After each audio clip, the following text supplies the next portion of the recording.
ಗರ್ಭವತಿ ಸವತಿ ಮಗಳು ಭಾಗ 10ರಲ್ಲಿ ಗೀತನ್ ಜೊತೆ ಸೋಬ್ನ ಮಾಡ್ಕೊಳ್ಬೇಕು ಅಂತ ರೂಮ್ ಮತ್ತೆ ಮಂಚನ ಡೆಕೋರೇಷನ್ ಮಾಡ್ಕೊಂಡು ಗೀತಾನ ಸೋಬ್ನಕ್ಕೆ ಒಪ್ಕೊ ಅಂತ ಹೇಳಿ ಸೋಕ್ ಅವಳನ್ನ ಬೇಡ್ಕೊಳ್ತಿರ್ತಾನೆ. ಅದಕ್ಕೆ ಗೀತಾ ಒಪ್ಕೊಳ್ದೆ ನಿರಾಕರಿಸ್ತಿರ್ತಾಳೆ. ಕಾಡಲ್ಲಿದ್ದ ಅಪರ್ಣನ್ಗೆ ಎಲ್ಲಿಗೆ ಹೋಗ್ಬೇಕು ಅಂತ ಗೊತ್ತಾಗದೆ ನಡ್ಕೊಂಡು ಹೋಗ್ತಾ ಇರುವಾಗ ಒಬ್ಬ ಕಿವುಡ ಕಾಣಿಸ್ತಾನೆ. ಅಪರ್ಣ ಹೇಳೋದು ಅವನಿಗೆ ಕೇಳಿಸ್ದೇ ಇರೋ ಕಾರಣ ಅಪರ್ಣ ಅವನನ್ನ ಬಿಟ್ಬಿಡ್ತಾಳೆ. ಇನ್ನು ಆಸ್ಪತ್ರೆಯಲ್ಲಿರೋ ನಂದಿನಿ ನೋವು ಪಡ್ತಿರ್ತಾಳೆ. ಹೊಟ್ಟೆಲಿ ಮಗು ಅಡ್ಡ ತಿರುಗಿದೆ, ಹಾಗಾಗಿ ಆಪರೇಷನ್ ಮಾಡಬೇಕು, ಅದಕ್ಕೆ ಗಂಡ ಅಥವಾ ಯಾರಾದ್ರೊಬ್ಬರ ಸಂಬಂಧಿಕರ ಸಿಗ್ನೇಚರ್ ಬೇಕು ಅಂತ ಡಾಕ್ಟರ್ ಹೇಳ್ತಾರೆ. ಹಾಗಾಗಿ ಅಲ್ಲಿರೋ ನರ್ಸ್ ಅವಳ ಅತ್ತೆ ಮಾವ ಮತ್ತೆ ಗಂಡನ್ಗೆ ಫೋನ್ ಮಾಡ್ತಾಳೆ. ಆದ್ರೆ ಏನೂ ರೆಸ್ಪಾನ್ಸ್ ಬರಲ್ಲ. ಅದಾದ್ಮೇಲೆ ಏನಾಯ್ತು ಅಂತ ಈಗ ಗರ್ಭವತಿ ಸವತಿ ಮಗಳು ಭಾಗ 11ರಲ್ಲಿ ತಿಳ್ಕೊಳ್ಳೋಣ. ಆಪರೇಷನ್ ಥಿಯೇಟರ್ ನಂದಿನಿ ತುಂಬಾ ನೋವು ಅನುಭವಿಸ್ತಿರ್ತಾಳೆ. ಡಾಕ್ಟರ್, ನರ್ಸ್ ಅವರೇ, ನಾನು ಈ ನೋವನ್ನ ತಡ್ಕೊಳಕ್ಕಾಗ್ತಿಲ್ಲ. ದಯವಿಟ್ಟು ಮಗುನ ಆಪರೇಷನ್ ಮಾಡಿ ಬೇಗ ಆಚೆ ತೆಗೀರಿ. ನೋಡಿಮ್ಮ, ಮಗುನ್ ತೆಗಿಯೋದಕ್ಕೆ ನಮ್ಗೇನು ಅಭ್ಯಂತರ ಇಲ್ಲ, ಆದ್ರೆ ನಮಗೊಂದು ಸಿಗ್ನೇಚರ್ ಬೇಕು. ನಿನಗೆ ಗೊತ್ತಿರೋ ಯಾರಾದ್ರೂ ಒಬ್ರು ಸಂಬಂಧಿಕರಿದ್ರೆ ಸಾಕು. ಸಿಗ್ನೇಚರ್ ಆದ ತಕ್ಷಣನೇ ನಿನ್ ಮಗು ನಿನ್ ಕೈಯಲ್ಲಿರುತ್ತೆ. ನಂದಿನಿ ನೋವು ತಾಳಕ್ಕಾಗ್ದೆ ಕಿರ್ಚ್ತಾ ಇರ್ತಾಳೆ. ಸಿಸ್ಟರ್ ನಂದಿನಿ ಗಂಡನ್ಗೆ ಫೋನ್ ಮಾಡ್ತಾನೆ ಇರ್ತಾಳೆ. ಅಲ್ಲಿ ಫೋನ್ ರಿಂಗ್ ಆಗ್ತಾ ಇರೋ ಹಾಗೆ ಸಿಸ್ಟರ್ಗೆ ಕೇಳಿಸ್ತಾ ಇರುತ್ತೆ. ಡಾಕ್ಟ್ರೇ, ನಿಮ್ ಕಾಲಿಡ್ಕೋತೀನಿ, ನಾನು ಬದುಕೋತರ ಇಲ್ಲ, ನನ್ ಮಗುನಾದ್ರೂ ದಯವಿಟ್ಟು ಬದುಕ್ಸಿ ಅಂತ ಬೇಡ್ಕೊಳ್ತಿರ್ತಾಳೆ.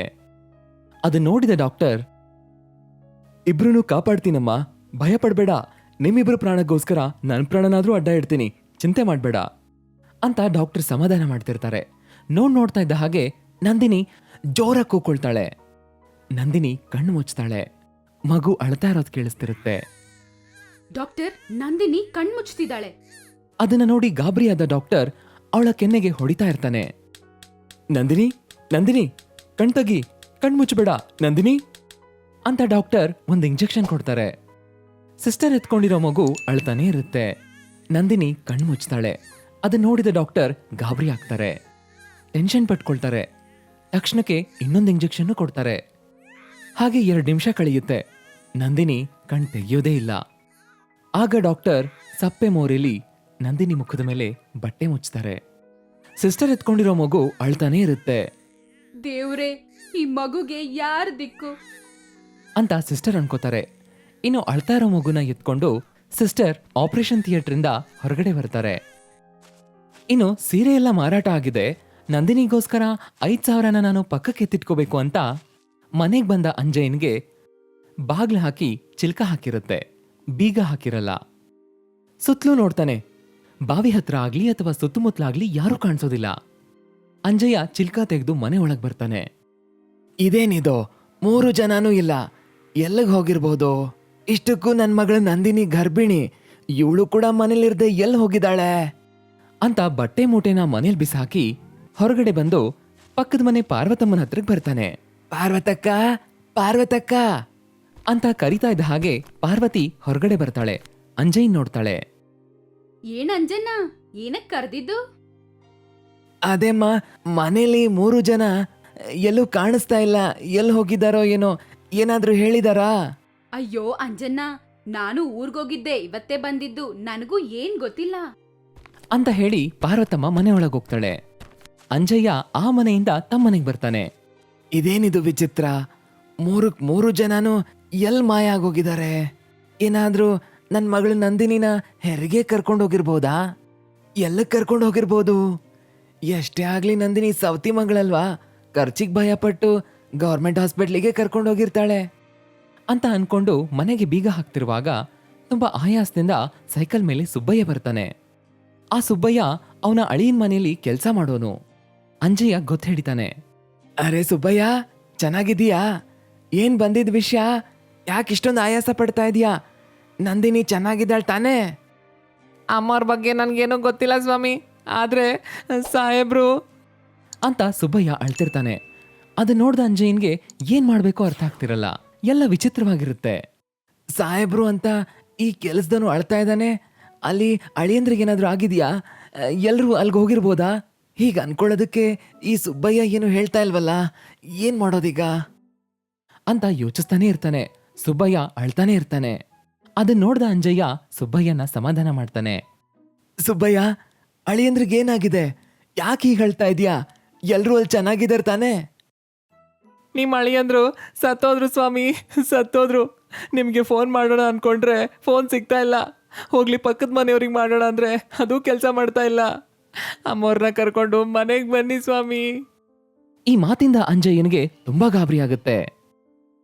ಸುಬ್ಬಯ್ಯ ತಾನ್ ತಂದ ಸೈಕಲ್ನ ತುಳ್ಕೊಂಡು ವಾಪಸ್ ಹೋಗ್ತಾನೆ. ಅಂಜಯ್ಯ ಅಳ್ತಾ ಇರ್ತಾನೆ. ಅಮ್ಮ ಮಗಳೇ ನಂದಿನಿ, ಮನೆ ಹತ್ರ ಅಳಿಯಂದ್ರು ಸತ್ ಹೋಗಿದಾರಂತೆ, ಎಲ್ಲಿದೀಯ ನೀನು ಅಂತ ಅಳ್ತಾ ಅಂಜಯ್ಯ ಮನೆಗೆ ಬೀಗ ಹಾಕ್ತಾನೆ. ಮನೆಯಿಂದ ನಂದಿನಿ ಇರಬಹುದೇನೋ ಅಂತ ಅನ್ಕೊಂಡು ಪ್ರಭುತ್ವ ಹಾಸ್ಪಿಟ್ಲಿಗೆ ಬರ್ತಾನೆ. ಅಲ್ಲಿ ಎಲ್ಲಾನು ವಿಚಿತ್ರವಾಗಿರುತ್ತೆ.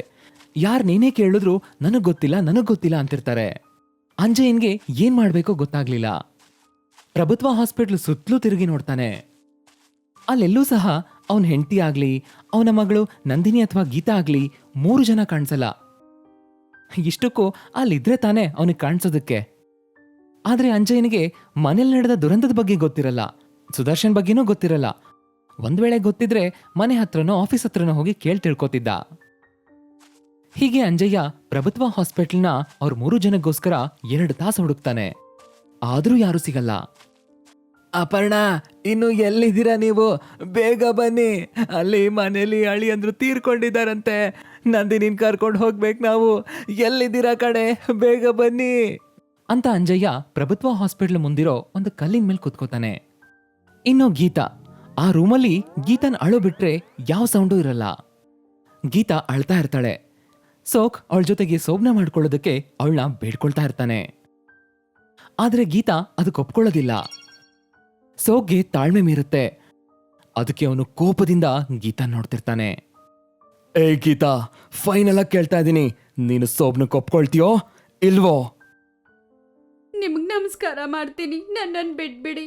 ನಾನ್ ಮದ್ವೆ ಮಾಡ್ಕೊಂಡು ಒಳ್ಳೇದಾಗ್ ಬದುಕ್ಬೇಕು ಅನ್ಕೋತಿದೀನಿ. ಎಷ್ಟು ಚೆನ್ನಾಗಿ ಮಾತಾಡ್ತಾ ಇದೀಯೇ. ಮದ್ವೆ ಮಾಡ್ಕೊಂಡು ಗೃಹಿಣಿ ಆಗಿರ್ಬೇಕು ಅನ್ಕೊಂಡೋಳು ಸಿನಿಮಾ ಮಾಡೋದಕ್ಕೆ ಯಾಕೆ ಒಪ್ಕೊಂಡೆ? ಈಗ ನಿನಗ್ ಗೊತ್ತಿಲ್ಲದೆ ಇರೋ ಒಂದು ವಿಷಯ ಹೇಳ.